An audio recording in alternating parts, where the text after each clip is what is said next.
Assalamualaikum warahmatullahi wabarakatuh. Selamat pagi anak-anak ibu. Bagaimana kabarmu hari ini? Semoga dalam keadaan sehat selalu ya. Nah anak-anak, kembali lagi bersama Bu Rani Rasyida Sabrina di kelas 3, tema 4, subtema 1 pada pembelajaran kedua. Nah anak-anak ibu, sebelum mulai pembelajaran, mari kita berdoa terlebih dahulu. Berdoa mulai.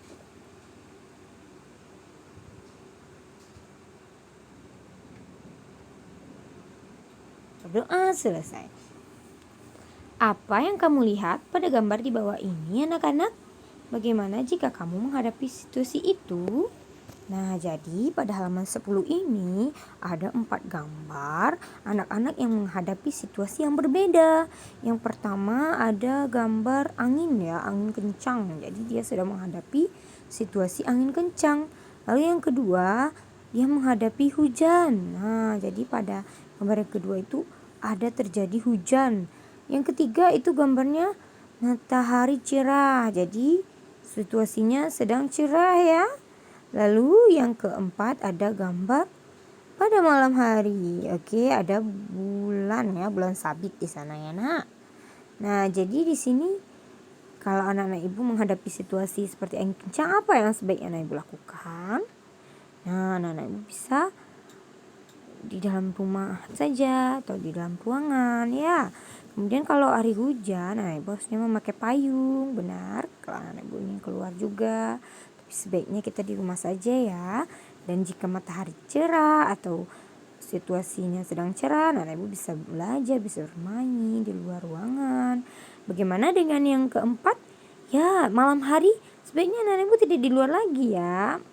Anak-anak ibu menikmati pemandangannya atau menikmati bulan tersebut bisa di dalam atau di atas lantai atas rumahnya boleh ya, atau di luar bolehlah sebentar. Nah, pada kondisi seperti ini kita harus menempatkan diri atau mengetahui apa yang harus kita lakukan. Oke anak-anak, sekarang kita baca dengan nyaring halaman 11 sampai 12 berikut ini. Nah, sebelum anak-anak ibu membaca dengan nyaring, sekarang ibu contohkan terlebih dahulu dalam membaca nyaring. Ingat, anak-anak ibu intonasi, suara, dan juga cara bacanya yang benar ya. Apabila ada titik, berilah jeda. Nah, mari kita baca bersama terlebih dahulu. Bersyukur memiliki pakaian. Manusia wajib melindungi tubuhnya. Siti juga selalu melindungi tubuhnya. Ia selalu melindungi tubuhnya dengan mengenakan pakaian yang rapi. Memiliki pakaian adalah hak setiap orang. Siti mendapat pakaian dari orang tuanya. Siti memiliki berbagai pakaian untuk dipakainya sehari-hari. Siti memiliki pakaian untuk bermain dan untuk tidur. Siti juga memiliki seragam sekolah. Pakaian Siti selalu bersih dan rapi. Pakaian membuat Siti merasa nyaman. Pakaian melindungi tubuh Siti dari udara dingin dan panas matahari. Pakaian juga dapat menjaga Siti dari gangguan serangga. Siti bersyukur memiliki pakaian. Siti menjalankan kewajiban terhadap pakaian dengan baik. Siti selalu mengenakan pakaian dengan hati-hati. Siti menjaga pakaiannya agar tidak cepat kotor dan rusak. Ia mengenakan pakaian sesuai kebutuhan. Siti juga berpakaian sesuai kebiasaan yang berlaku di tempat tinggalnya. Tidak lupa Siti juga mencuci bajunya bila kotor. Nah, jadi anak-anak di sini artinya menceritakan tentang Siti merawat pakaiannya. Ia selalu mengganti pakaiannya dan membersihkan pakaiannya dan juga merapikan pakaiannya setiap hari. Jadi dari teks tersebut kita bisa menuliskan kewajiban dan hak kita dalam berpakaian. Nah, kewajiban kita contohnya dalam berpakaian, kita berkewajiban untuk benar sekali untuk menjaga, mencuci, nah agar tidak kotor. Nah, kemudian hak kita dalam berpakaian, ya kita berhak memiliki pakaian untuk melindungi tubuh kita dari udara dingin dan panas. Lalu apalagi hak kita ya merasa nyaman. Nah, itu adalah hak kita ya. Selanjutnya adalah ayo bercerita. Nah, kamu sudah mengetahui kewajiban dan hak tentang berpakaian. Sekarang kamu bisa menceritakan bagaimana pengalamanmu merawat pakaianmu. Nah, ya anak-anak, contohnya ketika kamu pulang ke rumah, pakaianmu kotor, kamu segera mencucinya, lalu menjemurnya dan menyetrikanya agar ia bisa dipakai kembali dan tidak berantakannya, berarti dia dalam kondisi rapi lagi nantinya. Kemudian kita amati masalah berikut dan kita tuliskan saran-saran kita di sini ya. Nah, contoh masalah yang pertama itu Udin minta dibelikan baju baru.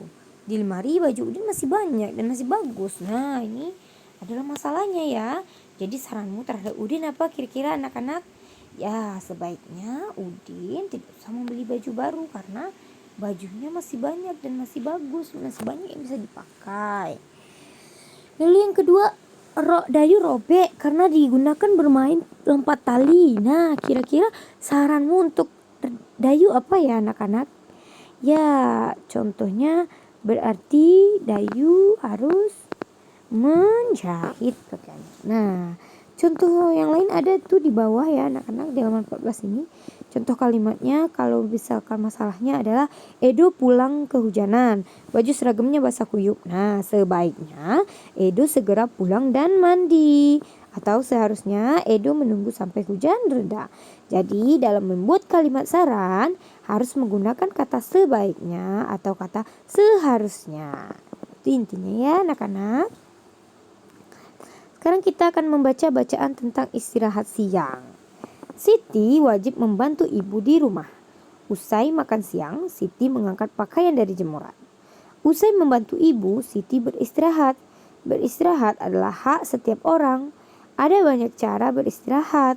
Beristirahat bisa dengan cara tidur atau bersantai. Dapat juga dengan cara menyegarkan diri. Tujuannya adalah membuat tubuh tenang. Siti beristirahat dengan tidur. Tidur siang dapat menghilangkan rasa lelah. Tidur siang juga menyehatkan badan. Tidur siang dapat menenangkan pikiran. Dengan tidur siang, tubuh akan kembali segar dan bersemangat. Kalian juga memiliki hak untuk beristirahat ya. Sebutkan 5 cara beristirahat yang biasa kamu lakukan. Nah, ini kan cara Siti dalam beristirahat. Bagaimana pula dengan caramu, nak? Untuk beristirahat, sebutkan 5 caramu ya beristirahat. Setiap anak memiliki hak beristirahat di rumah. Salah satu cara beristirahat adalah dengan tidur siang. Apa saja kewajibanmu berkaitan dengan tidur siang? Nah, kewajiban yang berhubungan dengan tidur siang. Nah, misalnya apa ya anak-anak? Kewajiban yang berhubungan dengan istirahat dengan tidur siang atau istirahat. Kita berkewajiban apa anak-anak? Kita berkewajiban membersihkan tempat tidur misalkan. Ya, boleh ya. Nah, apalagi kewajiban kita? Sekarang anak buat ya. Setiap orang memiliki aturan yang wajib diikuti tentang beristirahat siang. Nah, apalagi misalkan anak ibu harus mengerjakan tugas terlebih dahulu baru tidur siang. Nah, itu juga contoh kewajiban. Nah, tuliskan cerita tentang kebiasaan beristirahat siangmu dan kewajibannya. Berilah judul cerita yang kamu tulis. Ya, anak-anak. Kegiatan bersama orang tua kita pada hari ini adalah orang tua bercerita tentang pengalaman masa kecilnya tentang pakaian yang dimiliki. Jadi orang tua kita diharapkan menceritakan pengalaman kecil tentang pakaian yang dimiliki. Misalnya pakaian kesukaan atau pakaian yang pernah robek karena jatuh dan sebagainya. Oke, sekian pembelajaran kita pada hari ini anak-anak. Semoga anak dan ibu mendapatkan pembelajaran ya. Wabillahi taufiq wa hidayah. Wassalamualaikum warahmatullahi wabarakatuh.